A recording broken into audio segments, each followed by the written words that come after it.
Do you think it'll be okay to have the vacuum going? What? I can. Is the vacuum gonna be okay? I think it'll be We fine. expect a lot of public people, like a Right. big group of people. Let us coming. proceed. Okay, everything's all set. All right. Okay, welcome everybody to Planning Commission for August 13th, 2025. Today, we're going to start with Commissioner Woodward, who's going to give us our legislative prayer and thought. Great. So, I thought a lot about the things that happen over the 24th, the 4th of July, those celebrations, and thinking about how the community sort of comes together to organize those events and make things happen. And one of the reasons that we live where we live is because we have such great community support, and we want to draw on each other and live as a community, and I mean, that's why you live in a community. You can help one another, you can support one another, you can be a support to each other. So I found this thought by, I don't know how to say his name, but I'm going to try, Idowu Koyenikan. He says, "He who masters the power formed by a group of people working together has within his grasp one of the greatest powers known to man." So when we work together, we can accomplish so much more, and you can see that in Centerville, where we have, all these boards and commissions, and even, the Planning Commission, the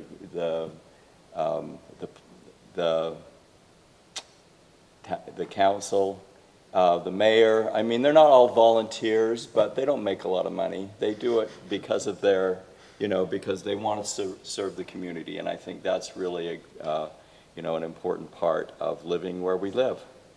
So that's my thought for the day, and I'll offer a prayer when you can come in, and I'll do that. Our Heavenly Father, we're grateful to gather together tonight for this planning committee meeting. We're grateful for the blessings that we enjoy, for living where we live, for the good people that live in Centerville, and our good friends and neighbors that we associate with. We pray for thy blessing to be with us tonight, that the things that we discuss and the things we decide will be guided by thy Spirit, and with the spirit of love for those around us. And we pray for these blessings and for thy Spirit to be with us now, in the name of Jesus Christ. Amen. Amen. All right, if you'll all stand for the pledge. I pledge allegiance to the flag of the United States of America and to the republic for which it stands, one nation, under God, indivisible, with liberty and justice for all. All right, 2 business items today. Who is going to lead us out on the discussion for potential suggested ordinance updates?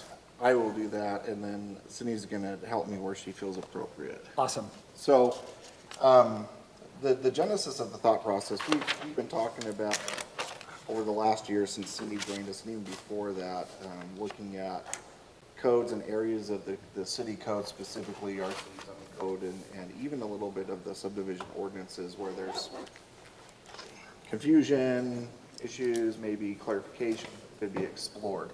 Now, I know historically as a tradition, Corey would do a list of codes or ordinance updates and ask the Planning Commission for insight on what you wanted to tackle, those sorts of things. So you could almost see this as a primer to go that direction. Mm-hmm. That was the intent of putting it in here. But these are things that have either confused or tripped us up. So Cindy's done a really good job of, over that time, collecting them. Each time we hit something, it's like, oh, add to the list. I can't tell you how many times she said, oh, that's another thing to add to the list.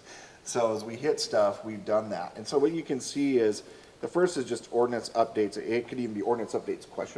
Right? That's really the nature of this list. Sydney, will you share that with all of our screens? I'm surprised that it is not sharing. Oh yeah, it's not passing it over, is it?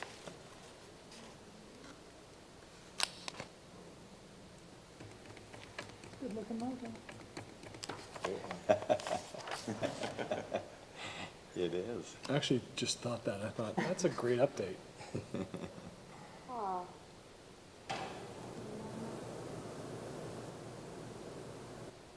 It does. I don't know why it's not, because you usually whenever sharing on there, shares on y'all's screen. It's very, very odd.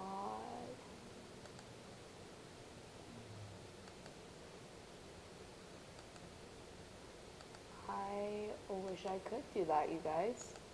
We'll just look off the screen behind you. We can see that far. Put your magnifying glasses or your periscope out. I did not bring my glasses. I mean, I can share.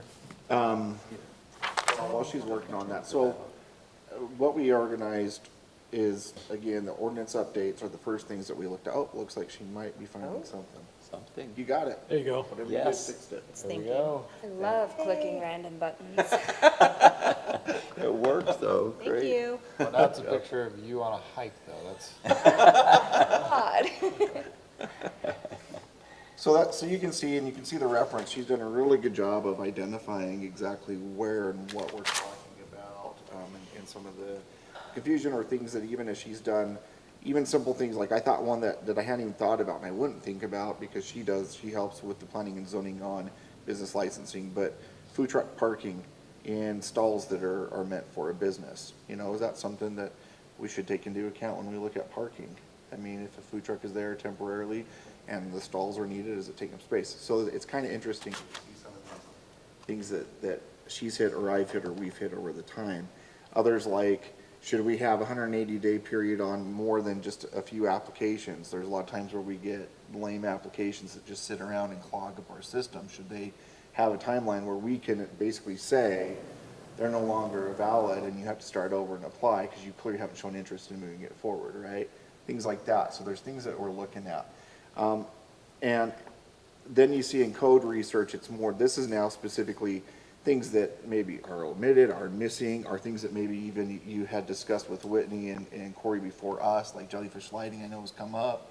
The code right now technically says it can only be up for a few weeks during Christmas. It's very, very closed in and tight.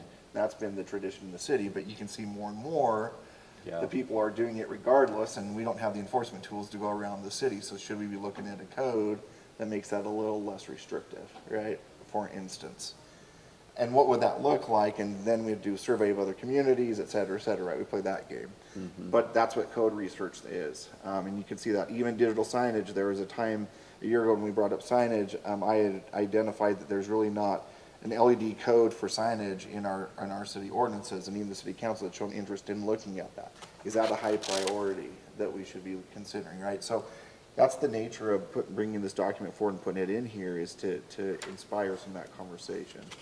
And then as you get down, you get to definitions. These definitions do not exist in our code, but there's terms that come up frequently within the code that would match similar definitions. And I think you got the definitions from other communities, is that right? No, so the definitions, there are some that are in the code, but they kind of like go against each other. Some of them, not all of them. A lot of them are just not in the code. There is this it's a organization, it's called the American Planning Association, APA, and they give out a definition or like a thesaurus or basically like a dictionary for planning terms every year.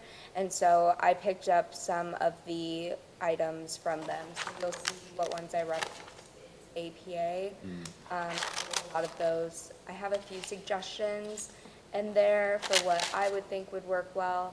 But that's basically what it is. So Mike was right that a lot of them are not in there. Some of them are in there, but are not specifically called out, or are called out but contradict each other in certain areas. So just kind of cleaning it up a little bit. Yeah, good, for instance, is number 11. That's one more recently we're getting snagged on. There's not a definition for what outdoor storage means in the code right now. Yeah. There's a lot of references in how it should be regulated, but what does that mean for us as staff when it comes to regulation?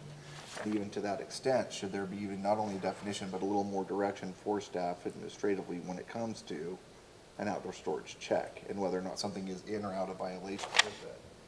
So it's kind of been a fascinating thing over the years, where we're kind of the new kids on the block, but you know, in the last year and a half from a year for her, we're starting to see these things, right? So And that list can keep growing as well. And to that point, if you even see something that you've thought about or snag or like, I can't tell what this means, planning staff, you could even shoot us an email and we could add it to that, right, for further discussion and deliberation. So, and then obviously she has some suggestions here of just things that we could do to clear up some things. And then back to when she was doing a lot of research on fences and walls, you can see at the bottom some diagrams talking about fences and walls and even accessory structures and some other diagrams that she's taken from other communities and or ways to enhance our own diagram, which is the bottom one, to make it a little more clear with how the codes that stack on each other really should apply. So my intent in including it in the packet was to show the planning commission opportunities, especially if we slow down or we, go into the winter months, it seems to be that we don't get as many applications or as much business with the planning commission, to be thinking about things that might be worth tackling, updating, looking at, maybe in packets, maybe it's just simple administrative code overhauls and a few at a time or something.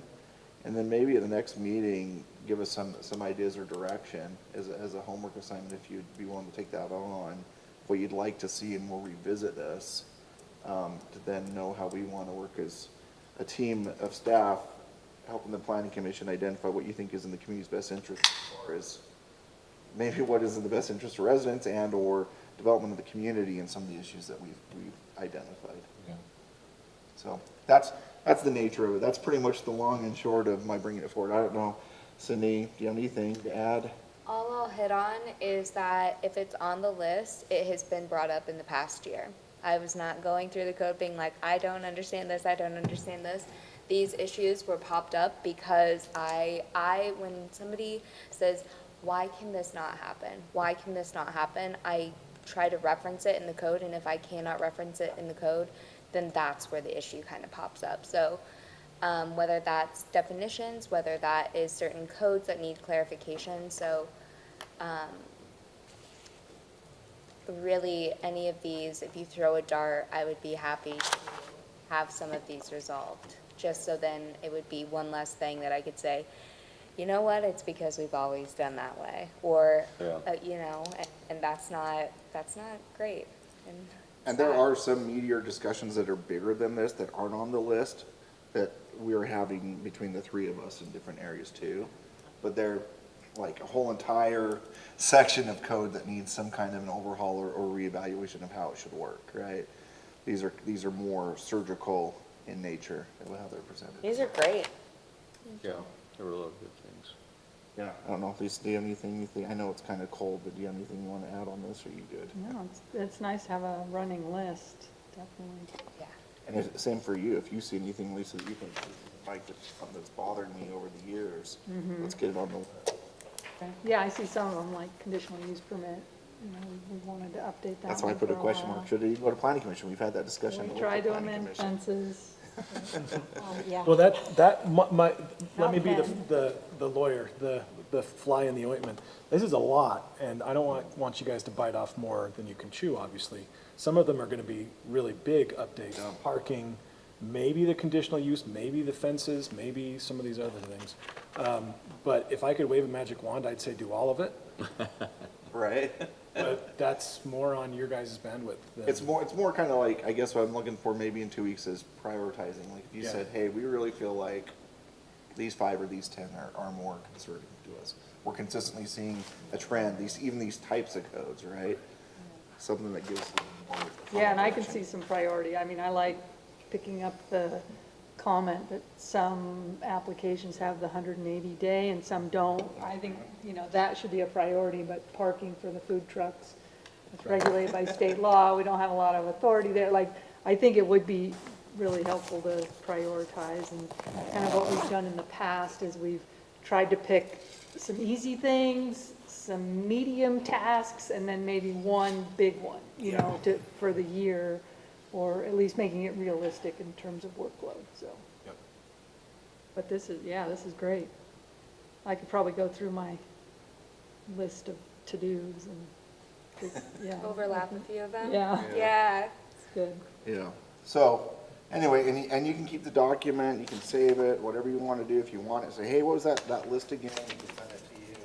however you want to work with it, even as it's something going forward, just in the future. I mean, you never even know. It's good as a city thing if staff changes were to happen, you now have at least something that we've identified that concerns or issues with, right? So, and we can keep growing it too, like I said.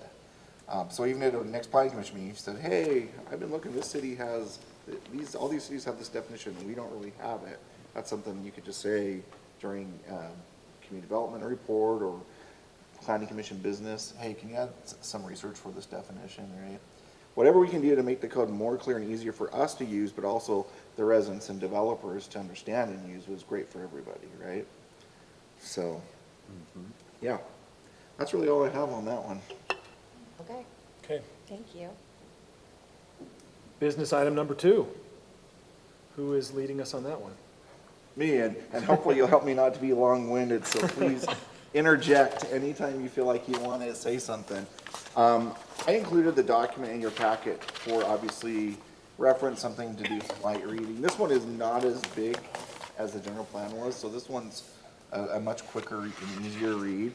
But there are some very interesting things. Now, again, I know this is a 2007 document, I understand that, but I feel like there's still a lot of core information in here that's very helpful, and I really think the map illustrations of good versus bad, even though they're old, are still very pertinent and very fascinating in today's society.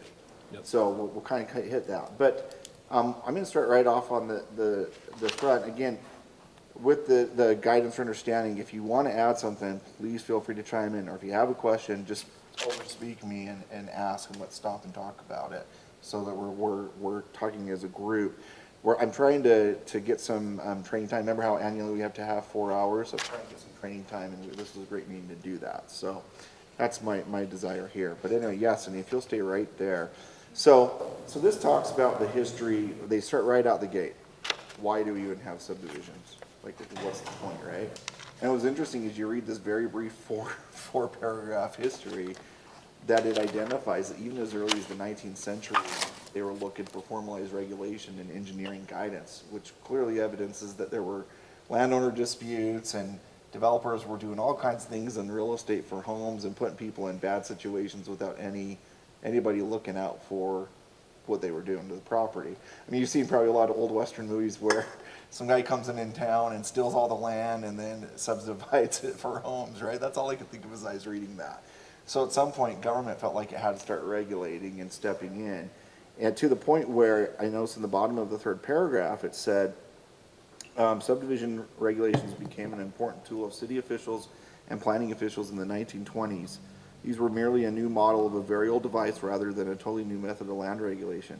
The Standard City Planning and Enabling Act was published by the U.S. Department of Commerce in 1928, made subdivision regulation a part of a comprehensive and continuing program of city planning rather than a device used independently to achieve limited ends. So at that point, the U.S. government stepped in all the way in 1928 and started creating a standard that cities and government agencies could look to. And then it talks about how thereafter communities started growing more of their own independent regulation. But it is interesting that the U.S. Department of Commerce felt like they had to put together a guide or something to look to guide that process. So then we talk about why do we do it, right? And again, it's interesting. It talks about how back in the day, developers would develop property and the unsuspecting home buyers would buy it and then assume a bunch of problems like water in the basement, leaky roofs, right? All kinds of practices and standards. Even some of the older homes probably in the community that are out there have more concerns, and that's kind of why we run into those situations. Even geological hazards, cut fills, we have slopes, right? Mm-hmm. So I like it would be paragraph number 2 on that page, the next page down, yeah, that one. I like how it says that the local governments felt like they were obligated to correct mistakes at a higher cost to provide services that should have been provided initially by the developer. These costs had to be passed on to the individual homeowners through special assessments. Many of the original owners lost their homes because they were unable to afford the additional expenses. In other instances, the community covered the cost through its general property tax, even though the majority of residents derived no benefit from the development. The reason I like that, I find that interesting, that what it's saying is if cities are not responsible with subdivision guidance and expectation, then it will be a cost impact to homeowners and even the community at large to help those situations. So responsible subdivision development and guidance is crucial from, if you only look at solely as an economic test, it's crucial from an economics position, which is a very interesting comment. I hadn't really thought about it from that angle. Was it limiting people from moving in? Because they're like, if I move into this place that has no regulations, I'm gonna get hit by this or this or that? And is that what started it? That all? happens today. I mean, I guess so. Yeah, like that. I mean, we are the buyer beware state, right? And that's kind of part of it even now, like Cindy's saying, but I think so. I think that's where, again, like it's saying, homeowners would get in there, the developer's long gone, all these issues start happening, and then they're over their head and they can't fix it, right? Now, it's one thing the developers with the house itself, but the other thing is with the community, like, oh, I didn't know that the sewer coming just always comes out of the street in this area. And, Yeah. and I say that jokingly, but I lived in Brazil, and that happened a lot. Time, yeah. When it rained too much, it would overflow the sewer system and it would come up into the streets. That was super good. Hence why we have subdivision regulation Yes, expectation, I right? appreciate these, even though it's extensive and very exciting. So, yeah, it said, so therefore, after passing ordinances based on the state enabling statutes, a state or local unit of government may use its police power to establish various conditions and standards related to site development as a conditional of approval for subdivisions. Without approval, the subdivision cannot be legally recorded. The key there is state enabling statutes. That's a term that you'll hear often, and state enabling statute is what the state gives local jurisdictions the ability to establish subdivisions. That's where we get our power. And we'll come back to it, but that's found in State Code Title 10, Chapter 9A, section, it's basically Part 600, so all the 600 series are the subdivision ordinances. So skipping that, I don't really get into urban development, we get that, but exclusionary regulations. This is an interesting comment. Care must be exercised to avoid standards that are so restrictive that they exclude certain income or socioeconomic groups. There are zoning subdivision codes that have been designed purposefully to accomplish such exclusionary results. If standards are found to be exclusionary, they are subject to serious legal challenge and will likely be found to be unconstitutional and invalidated. That comment's really fascinating in light of our current economy and our current state's push on moderate income housing. That's what that paragraph is saying. Okay, that's what I mean. Like, It's a what's warning, that? it's basically, that is the paragraph that leads right into moderate income housing expectation. Is we have to be really careful about how we design and how we create our subdivision ordinances so they don't exclude socioeconomic groups from being able to be in parts of the community or outright in the community. And there have been pushes in some communities for that very behavior, which is not good. So that paragraph is going out. So, and then, like I said, and this is an old reference, but the reference is Title 10, Chapter 9A, Section 6, or Part 6, if you're curious. But that is the enabling legislation section. So yeah, let's go on. Let's go to page 5-7. So, going to 5-7 and skipping over it just talks about how the enabling ordinance works or enabling statutes work and that sort of thing. And I think we understand that mostly as far as our own process and recording. But court approval, this one I thought was interesting. Courts have sustained the constitutionality of subdivision regulation with a variety of dicta. Subdivision regulations are considered important for the maintenance of property tax records and land titles and protects against questionable land marketing. What I see there is the courts understand the value of subdivisions and subdivision regulations because of those things that they do protect that it identifies, right? That protects to your own tax record and your land title, questionable land marketing or decisions that can negatively impact a future buyer. Again, if you have good subdivision standards and regulations, it gives the court ammunition to protect cities who are trying to look out for future residents of their community, right? And that to me seems valid and interesting. I know it's two sentences, but that's what I take from that statement.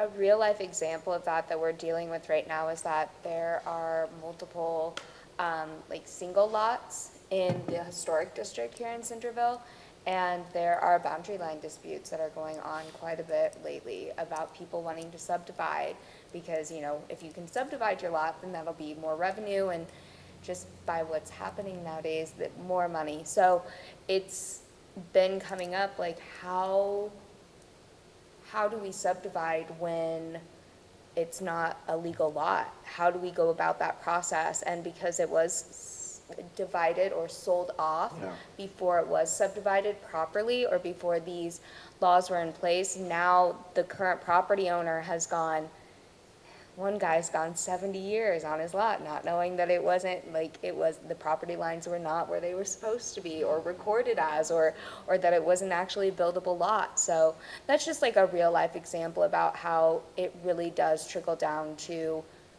the next person, the next person, and the next person. And we got a call the other day from a person who sells properties. They gave us a call about a property that we are looking at right now, and we let the current property owner know, say, hey, listen, this is not a buildable lot, like, you need to make sure that it is buildable before you sell. Or, of course, we can't say that, but that's like what we really hint at.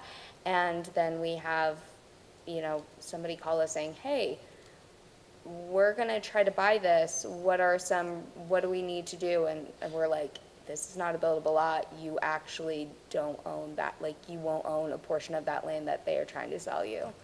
So it's a really tricky situation. So that's why subdivisions are, even though they are tedious and long and like pulling teeth sometimes, like, we even feel that, it is actually really, really good to have those in place. With that said, if I've heard recently, a neighbor of mine had a fence that was like a couple feet into the neighbors, but it had been that way for, I think, 45 years.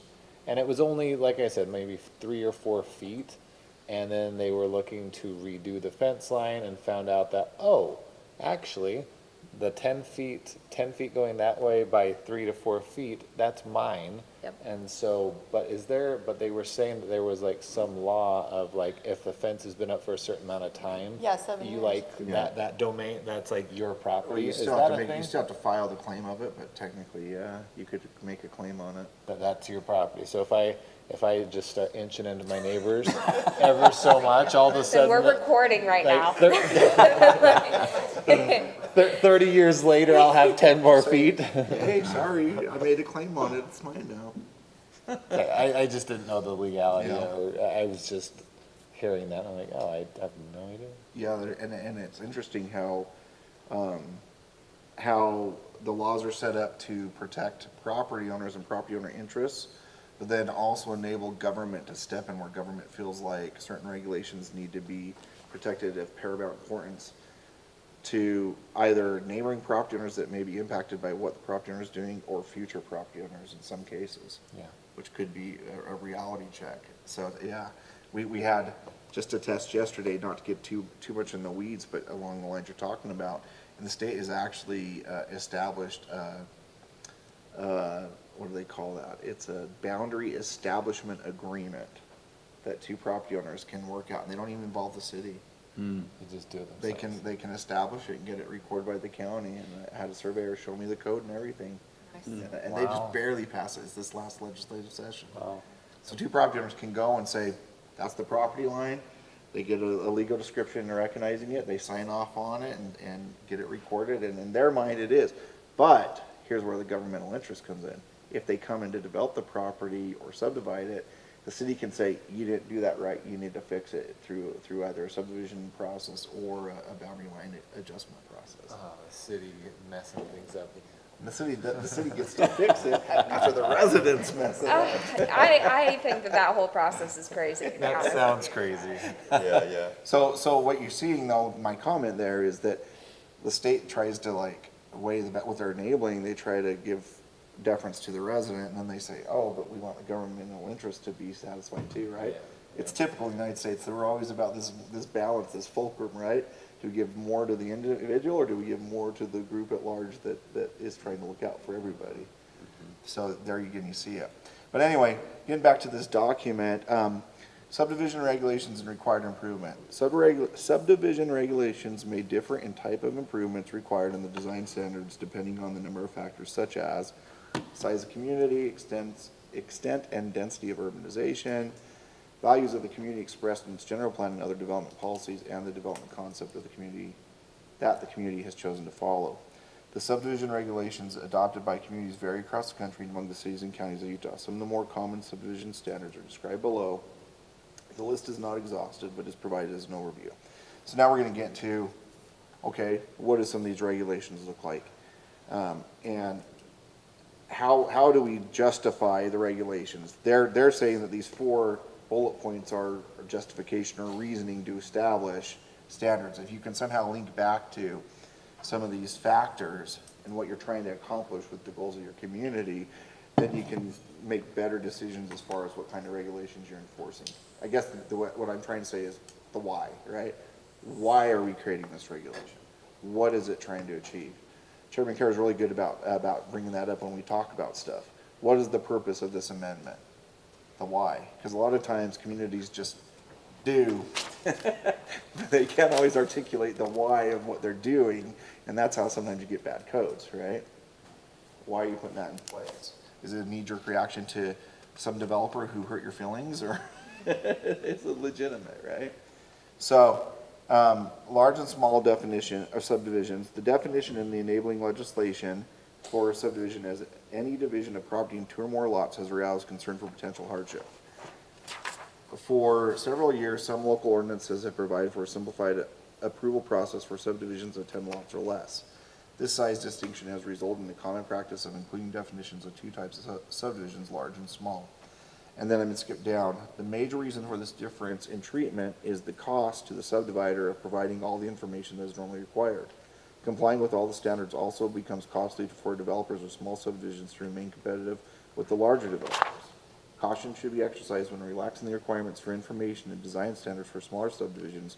However, in order to ensure that the overall purpose of the regulations is not subverted. The economic limitations of the small subdivisions are a matter for concern, but such concerns should not influence regulation to the point of threatening public health and safety.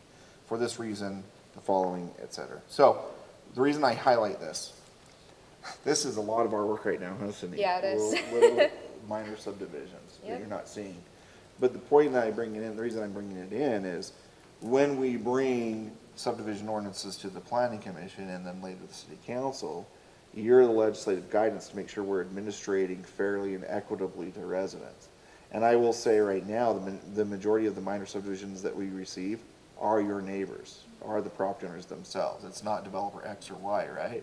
It's a property owner they see opportunity and they're trying to exercise that right to get a developable building lot on their property that's big enough to accommodate it. So think about that when it comes to any kind of regulations regarding especially subdivision guidance and development, so that we're clearly a large size development, you're going to want to make sure the developer is not quote unquote pulling a fast one in the community or whatever, right? But when you get to something that is smaller, 2 lots, 3 lots, they're saying up to 10. Right now our minor subdivision ordinance is 3. But anyway, that's what it's saying, is to kind of find out what that balance is so it's not overly burdensome on basically an individual who's never done a subdivision before and just trying to figure out what to do right. Right? Yes. We have a couple that's Yes. kind of stuck in that Yeah. process, and It's hard to see when like somebody who is like my age or somebody who is my parents' age or my grandparents' age trying to go through this process and trying to explain to them, this is definitionally what we have to do, this is what this means when I require this, or this is what this means when I require this. And then like we looked at the previous document, sometimes I can't explain it to them besides this is just how it is. And that's scary and that's sad, but yeah, there's right now we currently have 6 minor subdivision applications that you guys won't see because that's not the process, is bringing it here. But and all of them are just good people trying to subdivide. And yeah, adding in crazy requirements is something that we are actually trying to trim down right now because we have quite a few. Like in our preliminary, we have, I I think I had 141 requirements that they have to do that I just looked at today. For minor, the list is a little bit shorter, but it's still just so strenuous on them. Now, remind me when you have to bring them to us versus when you don't. Is that an easy explanation, or? Kinda, yeah. Basically, it's over 3 lots or they're establishing a road right away in the project. Okay. Yeah. So you'll never see any minor subdivision. So like, Minor is just splitting 1 into 2? that's the 3-lot rule. That's So like Up to anything 3 that's lots. 3 lots or less is gonna be a Without minor any subdivision. roads. Okay, okay. Yeah. I'm asking because my mom's next door, the house has been there for like 60, 70 years, and they just sold it, the person passed away, and the kids came in and they're like, we're actually gonna split the lot. My mom's like crying about it because she had this big old empty lot next to her that now a house is coming in. And that's what we're seeing a lot of in Centerville, because that's what's available, right? That's what's The big yeah. swaths of real estate aren't there, so Yeah. we're seeing that. And this is a good dialogue, because this again comes back to when we're bringing forward maybe an easing of regulation. You know, this is where you'll have say on the administrative process through the legislative tools. When we say, hey, we don't know about this code, it's really not getting the impact that it needs to, or it's being overly burdensome. What do you think, Planning Commission? How do you feel about a recommendation to City Council to evaluate those kind of changes, right? So, anyway, that's why I bring it up. Okay, so let's keep going to subdivision design. You can see the list there if you're curious. I mean, one thing I thought kind of interesting was it was talking about the city using, under other regulations and provisions, the city using long-range planning to think about sizing of utilities and making sure the right utilities get in the right place to plan as part of subdivision development, but I think that's kind of an understood concept. Okay, subdivision design standards. Design standards provide the specific guidelines for the design of the physical improvements in the subdivision. Standards are developed for the purpose of protecting public health and safety, preserving natural resources, and achieving community aesthetic goals. There are typically 3 distinct types of provisions in subdivision design which relate to the setting in which a subdivision is to be placed and its coordination with the area where it is located. I know they have words underlined. I don't know if I fully agree with number 2. I think the general plan is more of a guide and shouldn't direct land use decisions, but I think in theory, what they say is right. The first talks about the environment and the subdivision's design standards relative to the environment. Clearly, we have a slope, and we have a slope protection area for a reason, right? I mean, that is exactly what they're first talking about. And then we have wetland areas out west that need to be considered, so that it's hitting right on it. The second, I think, is still good, where it talks more about the future. Of particular importance would be the areas of preserve for future streets, right-of-ways, parks, schools, or key recreation sites, and the preservation of areas for major utility lines. So if we know, even from our general plan, kind of where we think roads and utilities need to be, or future parks, that's, I think, what it's trying to get at, is we should be checking that and making sure we're thinking about that to attain those goals with any future development. And then third, making sure that we're looking at the future of how road connections, stubs, utilities, those sorts of things link into it. When you have a project in front of you that's 6 to 10 to 20 units, that's great. You can see within where it's contained how it works, and you're like, sometimes I've seen this throughout my career, even with staff, you can tend to get a little focused on the project, and then you don't realize the properties around it should matter because there's future development that's coming, and so you need to be smart enough to sometimes challenge a developer and say, hey, that road configuration, that's nice, you're getting an additional lot, but you really should think about a stub going this way or that way to the future property, right? Those kind of conversations. And that's where sometimes, well, not sometimes, that's where if you had a preliminary plat come before you, you'd want to make sure you're looking at that, to make sure you're looking at the future of other lots around it and how it links into those. Streets, you can read over it. Basically, I had originally highlighted it, but I would highly suggest reading it, reminding yourself of all the classification of the roads. They all do matter, and they all have a lot of play on subdivision design and even money we receive from the state relative to that design.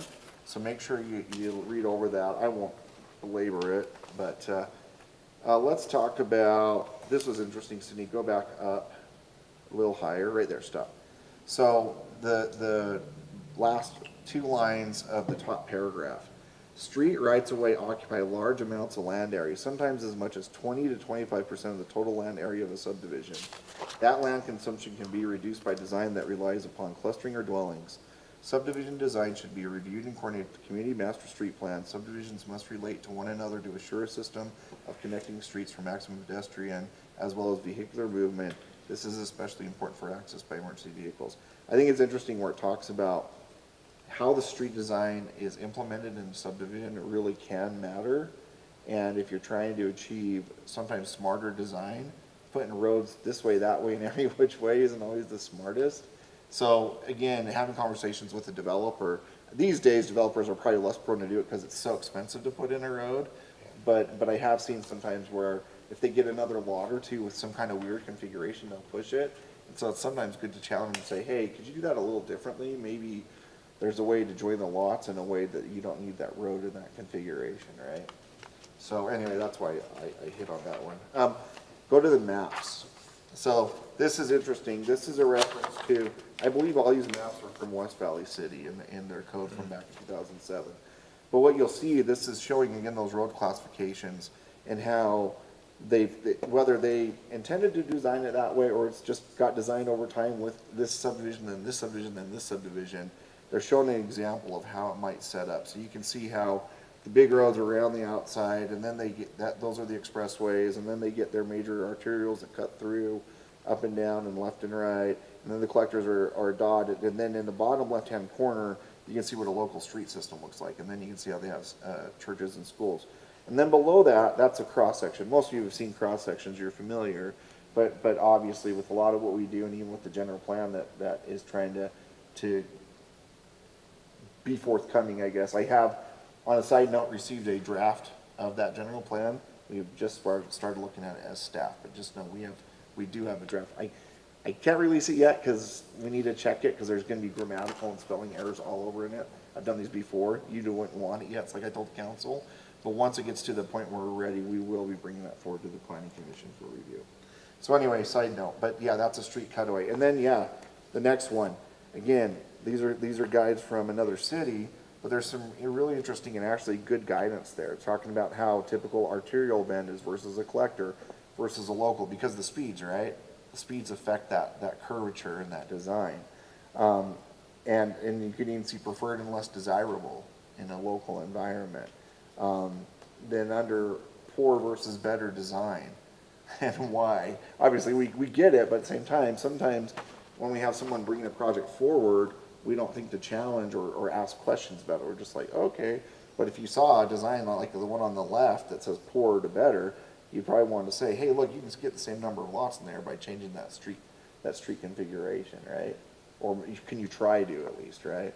And even poor, I have seen one in the second community I worked in. We had a development, we did it like one, and it was not good. And it was on the collector street, and it was like you came out here, and the other one came out here, and then people trying to left turn. I mean, we kind of even feel it a little bit just between going in here and going in the post office and that conflict. This is a street, but it's kind of the same concept.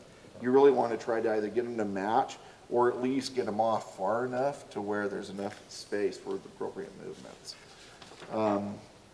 Going over to lot design, I do want to just read that first paragraph. Another important element of subdivision design is the lot layout. Lot design generally relies upon the talent of the subdivision designer to assure that subdivision contributes to the beauty of the community. Careful study of the lot design related to topography and other natural features can contribute to livability and property value. Where lots are larger, there is more flexibility in the location of structures and designs of lots, but good lotting should by no means be overlooked in smaller or more dense developments.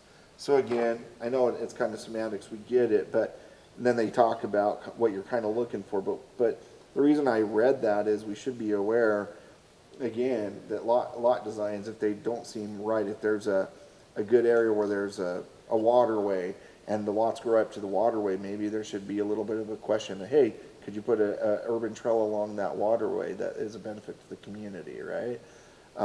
Or we see you have an awful lot of large lots, but we're trying to think about a few moderate income lots. Would you look at maybe a few smaller lots to intermix in there to create variable options within the community? Those kind of questions. Again, we can't force it, but I think we have the right, when we're reviewing it, to ask and talk about it from a discussion perspective, right? Yeah.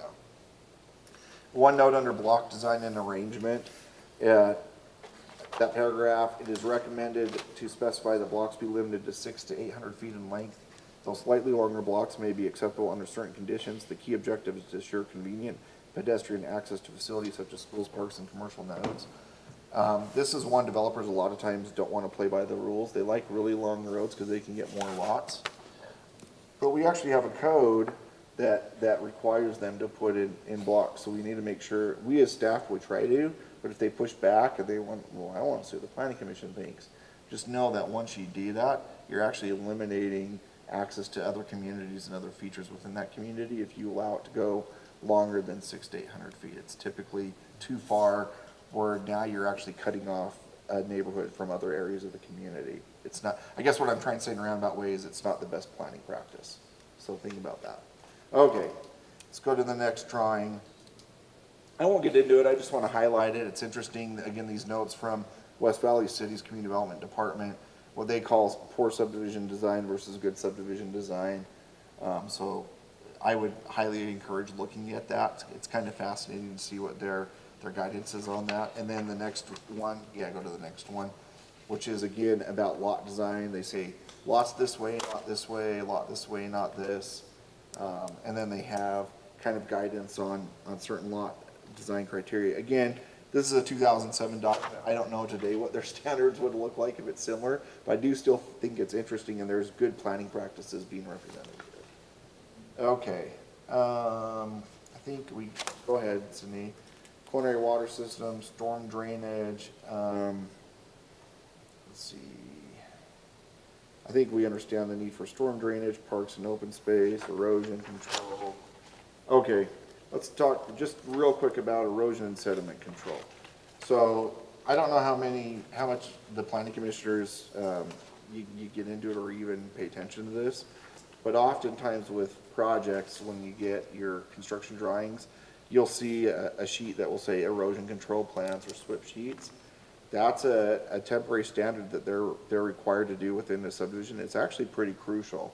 And the only reason I stop and hit on it is so that when you're looking at the preliminary subdivision, you know, if you're worried that there's a piece of property or a large piece of property with well-established homes around it, and you're worried that the dust is going to go flying everywhere as the property is being developed or they're not doing the right things, I would recommend you look at that erosion control sheet and make sure you're asking the right questions about cleanup as they're coming.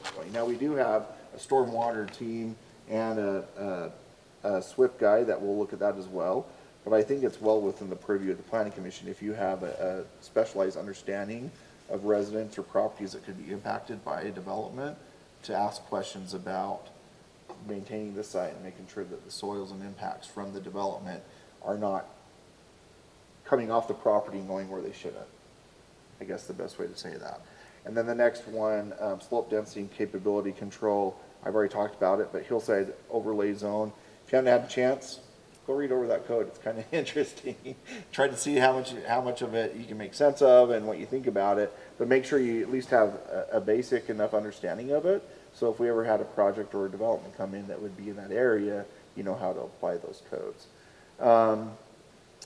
Then review and approval process. Our review and approval process does not match this. So what I provided for you, and the reason I provided it for you is so we can talk about it for a minute. The preliminary plat process. This is the current code. This is the only time, like we talked about earlier, that the planning commission would review a subdivision is a preliminary plat submittal. So in this case, you become a reviewing entity that makes a review determination for staff for the final subdivision plat. So when an applicant brings in their submittal, we obviously will look at the submittal requirements to make sure that they're hitting all those requirements that are listed under 15.03.030. They have to go through a complete application review process and then a compliance review process, even before coming to the planning commission. So they have to clear both of those steps. But once they've cleared those steps, then we will bring it to the planning commission for that review. There's a comment on It's in the 519, if you'll go back to 519. I apologize, I know I told you to skip it, but Oh, you're all good. it's just a real brief comment, and it says, it's at the bottom of the first paragraph. It is at this stage that the standards and the regulations are applied and where the most significant interaction takes place between the developer, the planning commission, and the staff. Because the clay isn't hardened, right?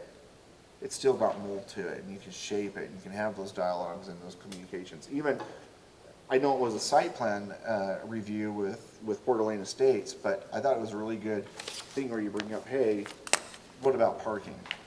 What are you gonna do? And they're like, oh, okay, I understand, I get it, I like your suggestion, we're gonna change that, right? That's what hopefully a preliminary plat process would afford as well, is those kind of conversations.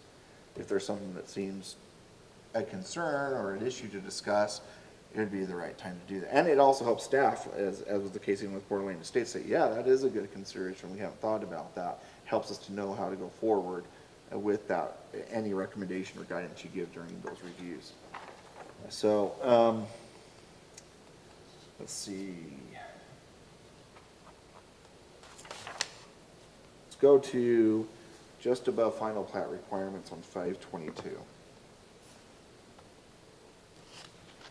This comes back to timelines. Many subdivision regulations also require that the subdivider substantially begin the project within 1 year of approval, or approval will be revoked and the entire review process must be repeated. We do have that in city code, so I want to give you that assurance, but it's a good one to remember. You could even ask us sometime if something comes to mind and you want to shoot a question, hey, where are we at on the timeline with the subdivision, right? Now, again, the one thing you won't know is when the final subdivisions have been approved by staff. I mean, the chairman will know because he has to sign the final Mylar. But you can always ask us, I guess, is the question, and then, keep on and say, hey, where are we at on this project? We want to make sure that, again, projects are not lapsing. We had a test of this recently where we had one lapse and we had to bring it basically back in for a final subdivision re-review because it had lapsed. So it's really important for us as staff, but I think the planning commission also has the right or the ability to know where the projects are at. And when you say it needs to substantially begin the project, there is one at the top of Parish Lane and 4th East. That's the one that had to do a re-review. Okay, because I remember when they came in, they've thrown the road in, I thought it was a great place, running my little 5K and running by there, and like, nah, there's nothing going on Nothing still. going on. It's, Yep, and we have building permits that are pretty much good. Nope, they're He fine. just needs to pay for them and pick them up, let's Yep. put it that way. okay, so it's, So they've crossed that hurdle, they've got a recorded plat, they've got building permits in queue, but the building permits haven't been issued. So that's where we would have to watch that timeline and see if it requires a building permit be issued within that year, or if a building permit just has to be submitted. But again, that comes back to that test to make sure that projects are moving forward for the very reason you're saying. Otherwise, it's like, the community's like, what is going on? And then codes change, right? Like safety codes change. So then Right, let's right. say that we approve it and then 2 years later, because we don't have this set into place, then there's like a big safety code that changes or a would design they have to code. redo it based on the new code? No, because we approved it already. They get grandfathered in? It depends, if it lapses and then we do a re-review, then they'll be subject to the new code. Okay, Exactly. cool. But that's why that's so important that we have this in here saying, hey, there is a 1 year time clock that you have to make some groundbreaking work, because if we didn't have that in, They then, made a street, I mean, it's a nice looking street. yeah. That takes up a lot of the property, unfortunately. 20 to 25%. I know, it's gotta be at least that. I will note, going to final plat requirements, that all of our final plat requirements are found in the municipal code, Centerville Municipal Code 15.04.030 and 040. So if you're curious to know what staff, the administrative review group would be looking at when we do a final plat review, that's what we're looking at. It's also the same for the minor, so. Yeah, that's true. I have not hit on that. Minor subdivisions and subdivision amendments come in as final subdivisions. So again, those don't come to the planning commission, they go right to the administrative review board. Let's see here. Okay, we're almost done. Near the end, I've got just 3 pages to talk about, and then we're good. Financial guarantees for project completion. So I'm going to read the first paragraph because I think it's interesting. One of the serious problems that has faced communities is finding a method to ensure that the developer will provide all the required improvements. This is particularly a concern if the developer should file bankruptcy before construction is complete. Several methods have been found for ensuring that the needed improvements will be provided and that the community will not be left with the cost of providing the defaulted improvements. So in Centerville, we have 2 types of performance assurance. There's escrow agreements and there's bonds. We do performance bonds and escrows, which most cities, that's all they do now.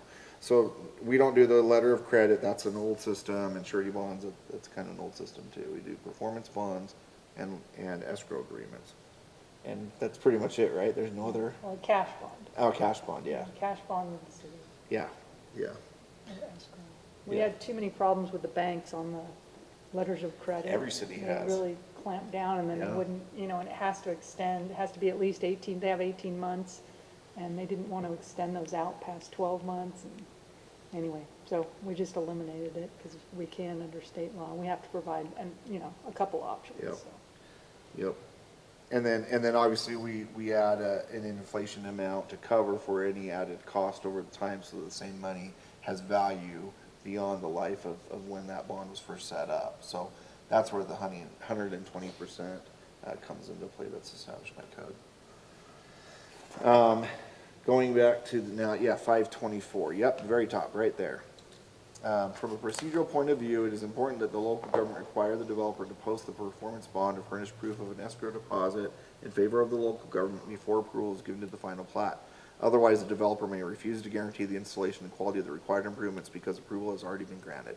The reason I share that with you is it's kind of there's a push-pull dynamic at this point. So project gets approved, we're holding the recording on the Mylar, they've got to show proof of the security to the city.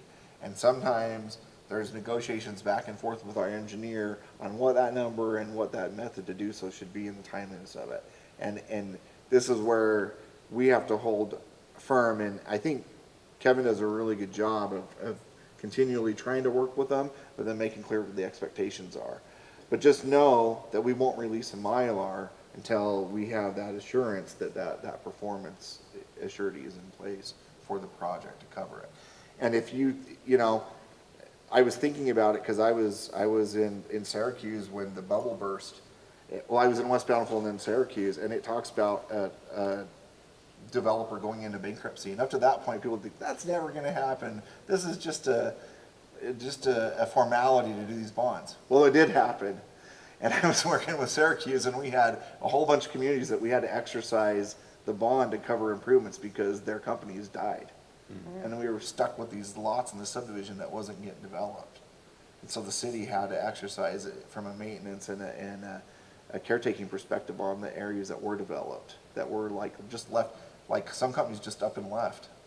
And so you have areas that just never got even developed or finished, and they're safety hazards for your community. So I don't quite understand when you say that they must post a performance bond. What does that look like exactly? Are they, like, as they're subdividing the land, they owe a certain amount of money to be able to be put in if they go bankrupt or if another place goes bankrupt? Sorry, I just don't understand. It's usually backing public improvements, curb gutter sidewalk, road improvements, landscaping within park strip, those sorts of things that are part of the general community's benefit and need. Yeah. It's there to make sure that the city has the right to exercise on that if they need the monies necessary to complete the work if the developer walks away. Yeah.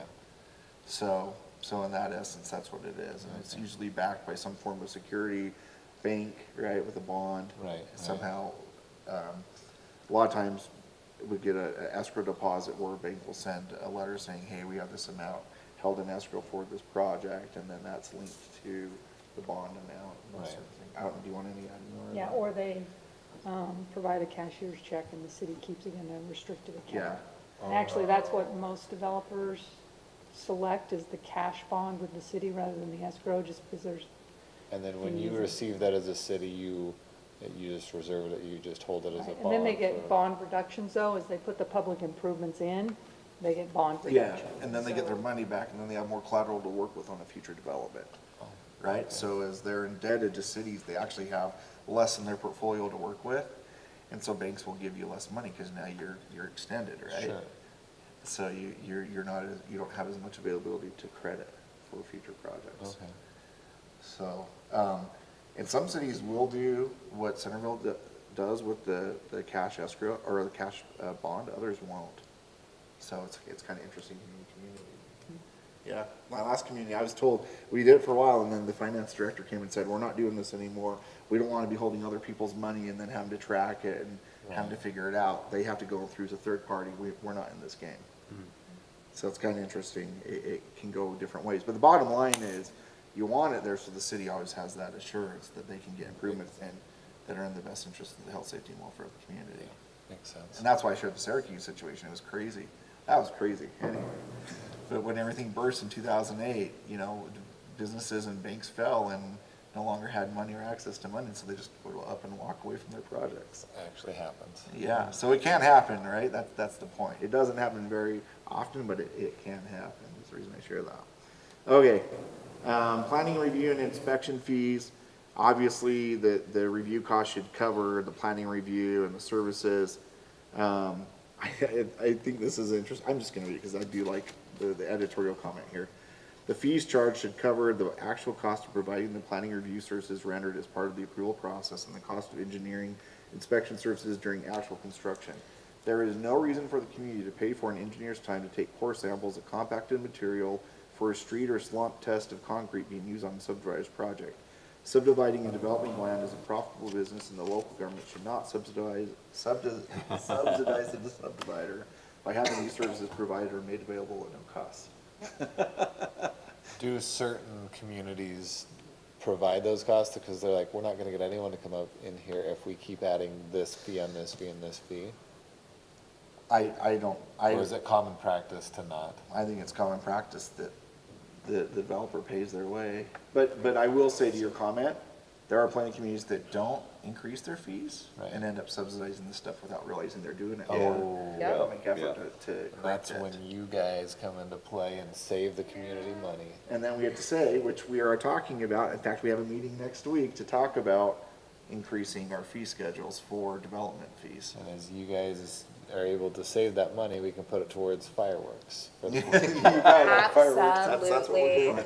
Top Trying to to-dos. take away the subsidies so we get more fireworks. And more police, so we don't have fireworks blowing up on people.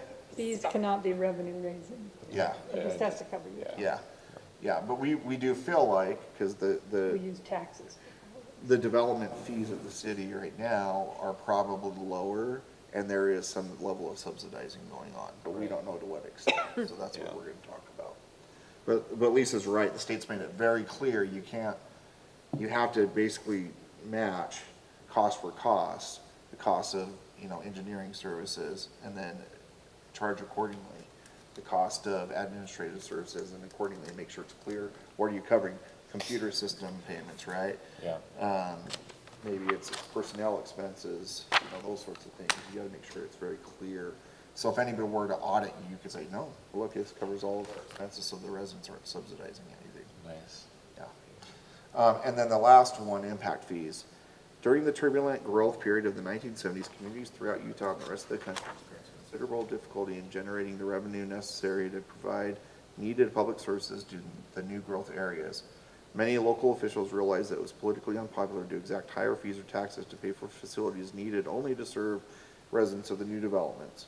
In an effort to accelerate the access to revenue and to augment the inevitable shortfall, many local governments imposed fees or exactions on new development as it occurred. It used to be really easy to accomplish. The state has made it extremely tight and narrow about how you can do impact fees.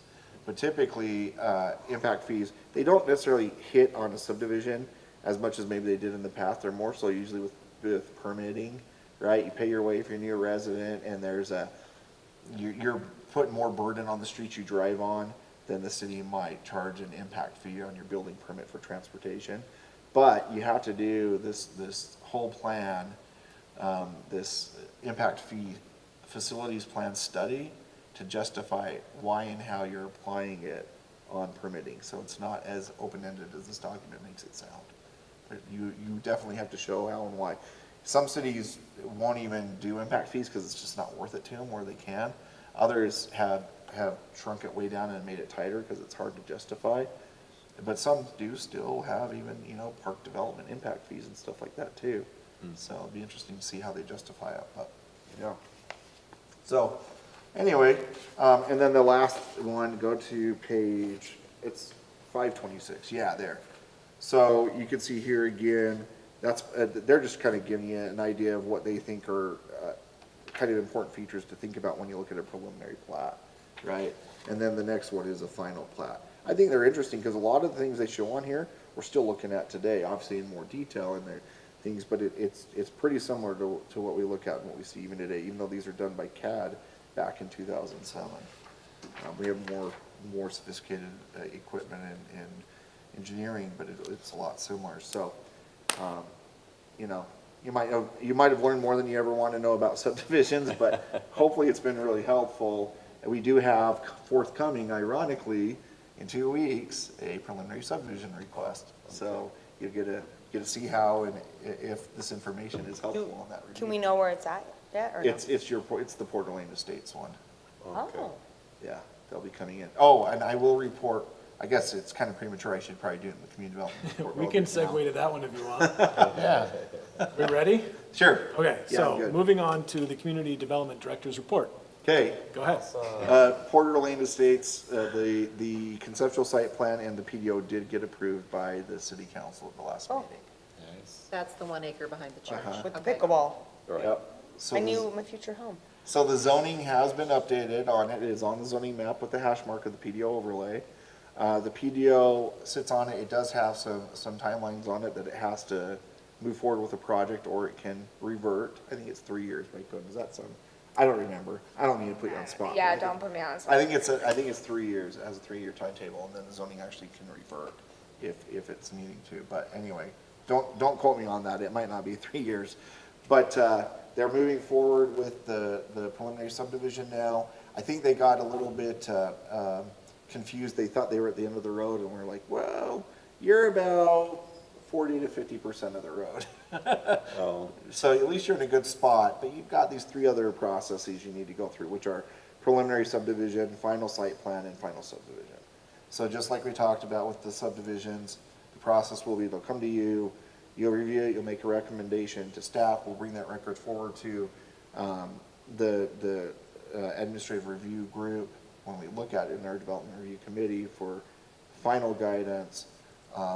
Obviously, that's only if you approve the preliminary subdivision and make that recommendation. Clearly, you can table it until you're comfortable with the preliminary subdivision, and it won't go any further until you get to that posture. Okay. But that's what the next step would look like on that, okay? And then obviously, final site plan is just locking down everything we looked at and talked about with conceptual site plan. They will come back to the planning commission for final site plan as well, from the site plan procedural process. So, but then final subdivision will come solely to staff. And then technically, the zoning administrator will give them an approval, and then they go through that whole bonding and pre-Mylar and all that stuff, and we're at that posture at that point, okay? And then also in 2 weeks, we have a conditional use permit request for home-based occupation kitchen. Micro enterprise. Micro enterprise kitchen, that's the term. I knew I was getting it wrong. No, it's okay. My vocabulary is never on its spot, So, it's kind of like the lady that came in here about a year ago with the cupcakes. By the way, her business is still doing well, and she's functioning, so Nice. there you go. But, yeah, he's doing scones and dessert. Yeah, Does that sound it looks right? like scones mainly. Yeah. All of his photos made my mouth water, so yeah. they look good. Do you remember the time when the lady, I think it was like some sort of salsa? Pirate And kitchen. she brought it Kitchen in? witch. Yeah, I like that. And I think that we that on should this vote to approve sampling every day. I think That should be part of the plan. Part of it. It should be part of the whole As long as we process. do it well in advance or well after. Oh, in advance, for sure. We have to know whether we approve it or not. Once again, we are recording. I prefer after, but. So I'm to the just saying. community, bring your samples. So, Noted. and like I already noted about general plan, And then moderate income housing, reporting, that has been submitted to the state. We met that requirement. We're now basically having to wait for 90 days for them to let us know if we're in compliance or not. That's something basically we do to show that we're trying to accomplish our goals for moderate income housing development. I did work with them pretty closely the last month before sending in the report and got a pretty good read that we'll likely be in compliance. I don't see why we wouldn't be based on back and forth conversations with them and refining everything. So I feel pretty good about it.